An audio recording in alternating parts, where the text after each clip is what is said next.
horas são, Prata? Hora certa, minha filha. 7 horas e 50 minutos. Hoje, Prata está enxergando direitinho. Deu a hora certa. Olha, uma casa desabou no Jardim Nova Esperança. Mais informações a partir do meio-dia na programação da TV Itapuã. Segundo informações do Corpo de Bombeiros, os vizinhos começaram a perceber que a estrutura estava ruindo, chamaram a polícia militar antes do desabamento e, por isso, a situação não foi pior. Foi ontem à noite que isso aconteceu. Mais informações também no itapuãonline.com. Agora me responda uma coisa. Como é que se perde processo judicial dentro do próprio fórum? Sim. Estou falando de perder processo judicial que se refere à vida de tanta gente, à punição, enfim, tantas outras coisas. É disso que eu estou falando, de perder processo dentro do fórum. Quem tem processo na justiça sabe a dificuldade, a demora, a angústia. Então, além desta demora, dessa espera longa, quase interminável, você pode ter perdido seu processo no fórum. Perdeu, Espera, depois, não, minha linda, perdeu. E o pior é ter que se perguntar o que fazer quando isso acontece. Sabe? Antes da punição, de saber como a pessoa responsável pela perda tem que ser punida, a gente tem que perguntar o que fazer. Que é tão comum que já tem até orientações se você perdeu o seu processo no fórum ou se seu processo foi perdido. A que ponto nós chegamos, viu? Veja. O processo que deveria ser simples virou um problema para a do Merci. A dona de casa entrou na justiça para formalizar a união com um companheiro que está inválido há 12 anos por causa de um derrame. Mas os documentos que ela juntou sumiram no fórum. Sumiu tudo. As provas, o processo completo. Estava num envelope mais ou menos parecido com esse aqui. E a informação que a senhora recebe? É que sumiu. Segundo a juíza corregedora, casos como esse são raros. Ela explica que o juiz titular da vara é quem deve investigar o que aconteceu. Se nada for encontrado, a pessoa pode entrar com uma ação para restaurar o processo. O Código de Processo Civil faculta a parte ingressar com a ação de restauração de autos. A parte vai colher todos os documentos que ela tem, cópias, e vai restaurar o processo vai dar seguimento na fase que ele parou. Para evitar problemas como este, que atrasam ainda mais a vida de quem depende da justiça, um dos caminhos é a digitalização dos processos. Na Bahia, os juizados especiais já entraram na era virtual. 30% dos processos dos juizados especiais da capital são eletrônicos, podem ser acessados através da internet. O número ainda é pequeno em relação ao total de processos, mais de 1,5 milhão que tramitam na Justiça Baiana. Mas a ideia é ampliar o projeto de modernização do judiciário a partir do ano que vem. O CNJ fez um convênio com 19 estados para o desenvolvimento de um sistema de processo eletrônico para as varas da Justiça Comum. A previsão é que em novembro seja feito um piloto em uma vara do estado de Pernambuco, em dezembro um piloto numa vara do estado de São Paulo e a partir do ano que vem o CNJ distribuiria esse sistema para os demais estados. Por isso mesmo que órgãos como a Defensoria Pública são tão importantes. Porque existem processos que podem ser resolvidos através de conciliação, de maneira mais rápida, que não sobrecarregam a justiça, quer dizer, tiram um pouco dessa sobrecarga e dão uma agilidade maior. Imagine a pessoa, 12 anos, essa aqui, ela é defensora pública, é a doutora Padilha. Bom dia, doutora Padilha, tudo bem? Que bom que a senhora veio para falar com a gente sobre pagamento de pensão alimentícia. É um assunto que interessa a muita gente e também sobre o reconhecimento do teste de DNA. Antes de qualquer coisa, eu queria entregar para a senhora que vocês trabalham também em mutirões carcerários, não é isso? Sim. Essa carta chegou de um interno para mim. Ele estaria preso há 4 meses por causa de R$6.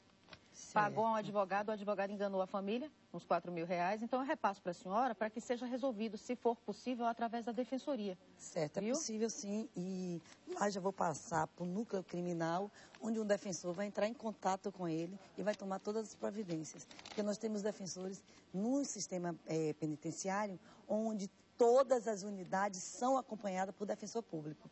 Então, às vezes, o cidadão desconhece esse trabalho, procura um advogado e muitas das vezes ele não tem condição de pagar. Vende até um imóvel, alguma coisa, para arcar com as despesas. Foi o que aconteceu. Isso daí está na cadeia pública, coitada. A família gastou R$4.000, o advogado enganou, enfim. Esses processos é um exemplo, eu estou entregando para ela aqui no ar, para que você veja o exemplo do que é o serviço da Defensoria Pública. A mesma coisa acontece com as mulheres que dependem da contribuição do ex-marido para sustentar os meninos, os filhos, pensão alimentícia. A gente convidou a senhora para falar especificamente sobre isso. Como é para quem não tem dinheiro entrar com um processo de pensão alimentícia na Defensoria? É muito simples, Daniela. A gente atende de segunda a sexta-feira, das 8 às 17 horas. Então, ali na rua Pedro Lessa. Também tem 129, que é o telefone que qualquer pessoa pode estar ligando para pedir informação. Às vezes, o cidadão, a cidadã, ela tem dificuldade de saber onde procurar a Defensoria Pública e quais os processos que a Defensoria Pública pode estar fazendo, realizando. Então, no caso de DNA, da investigação de paternidade, a dificuldade é que o DNA é pago. E a instituição, hoje, aqui é a única que tem o DNA gratuito. É um programa da Defensoria Pública, onde nós realizamos durante o ano inteiro o DNA gratuito. Inclusive, vocês estão com uma ação itinerante em 4 bairros: Narandiba, Cosme de Farias, Castelo Branco e Vasco da Gama, não é isso? É verdade, porque o mês de agosto, em homenagem ao Dia dos Pais, nós estamos com ação itinerante. O que é essa ação itinerante? Nós saímos dos nossos escritórios e vamos até os bairros, onde o cidadão não precisa se deslocar. O convite, a conversa, o diálogo é feito no próprio bairro. Estamos em 4 bairros, você falou: Narandiba, Castelo Branco, Vasco da Gama e Cosme de Farias. Esse evento vai acontecer no dia 19, 20 e 21, em todos os bairros ao mesmo tempo, onde nós estamos com os defensores realizando o diálogo com o cidadão, com a cidadã. O exame de DNA é feito no próprio local. E o acordo de alimentos de visita também é feito no próprio local. O cidadão não precisa gastar dinheiro, perder tempo em ir até a Defensoria no Canela ou na rua Pedro Lessa. Ele ali mesmo ele vai resolver o seu problema. E deve ter tanta mulher precisando disso, doutora. Porque hoje em dia, pela falta de planejamento familiar, o que mais acontece são pessoas que nascem de famílias que não têm a mínima condição financeira, psicológica, estruturada de forma alguma para receber um ser humano. Enfim, doutora, a Defensoria fica onde? As pessoas vão me perguntar isso. A Defensoria Pública fica na rua Pedro Lessa, no Canela, e também na rua Arquimedes Gonçalves. Se elas querem resolver o problema de DNA de alimentos, devem ir na rua Arquimedes Gonçalves, que fica ao lado...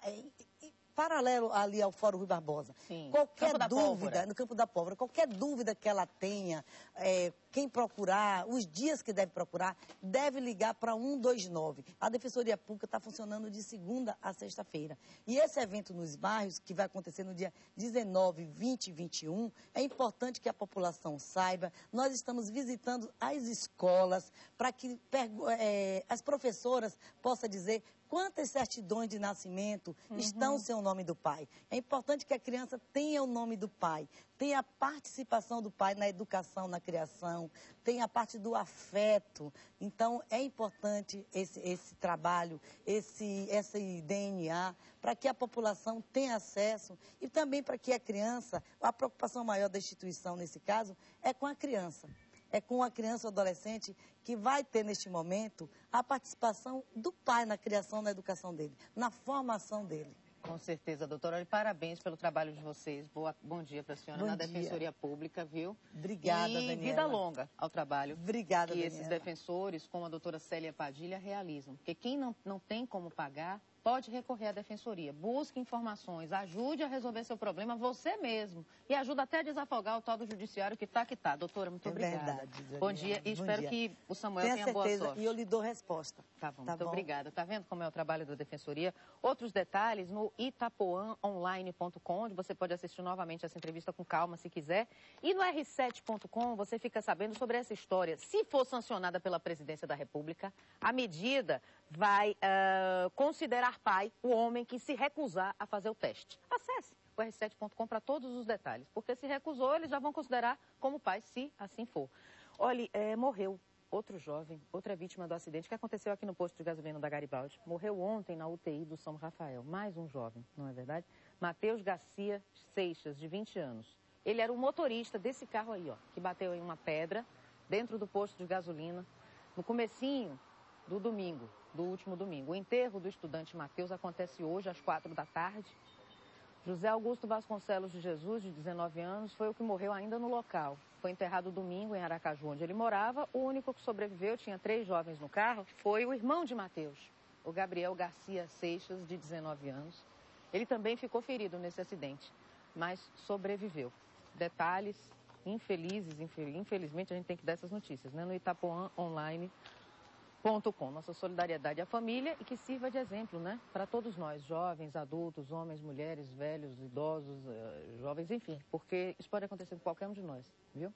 O motivo do acidente só vai ser sabido depois dos resultados da perícia. Agora a história do caminhoneiro, meu Deus. O caminhoneiro de 60 anos foi preso em Camaçari, acusado de abusar sexualmente de menininhas entre 7 e 10 anos. 7 e 15 anos a mais de 10 anos. Em 10 anos, você imagine quantas meninas esse Geraldo Souto de Oliveira. Descompreendido, senhor, viu? Imagine quantas meninas ele já abusou sexualmente. Ele teria relações com as meninas todas e ele gravava também. Ele foi encontrado assim. Depois que a imagem da placa de um caminhão, ele era caminhoneiro, a imagem foi captada durante a gravação de um vídeo com cenas de uma criança sendo abusada. Aqueles flagrantes fizeram flagrante, pegaram a placa. Assim, os investigadores da Delegacia Especial de Atendimento à Mulher foram buscando informações e chegaram ao acusado. De fato, a investigação teve início há um mês, porque o Conselho Tutelar encaminhou à DEAN esse vídeo que recebeu anonimamente. Alguém fez a imagem, entregou no Conselho Tutelar, o Conselho Tutelar entregou à delegacia, prenderam Geraldo. É assim que tem que ser. Apareceu a numeração da placa do seu caminhão, Geraldo. E na sua casa, o que é que tinha?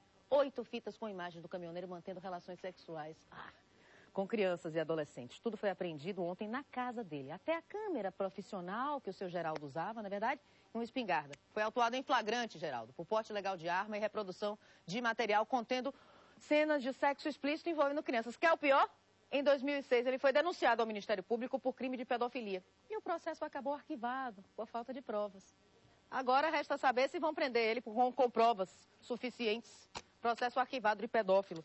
É tipo estuprador. Recebe um benefício. Vamos deixar o estuprador passar o Natal na casa dele, não é verdade? Quem deixa sair devia levar para sua própria casa. Né? Aí, solta outro estuprador, solta outro pedófilo, que ele vai ficar bonzinho na rua, viu? Só espero que não pegue uma filha de quem soltou, ou um filho. Deus que me livre de uma coisa dessas. Ai, vamos pro próximo bloco, minha gente. Vamos chamar um intervalo para mostrar que daqui a pouco um homem foi preso. 2 horas de negociação com a polícia, mantendo as 2 filhas em cárcere privado com a faca, ameaçando as meninas com a faca porque não aceitava o fim do relacionamento com a mulher.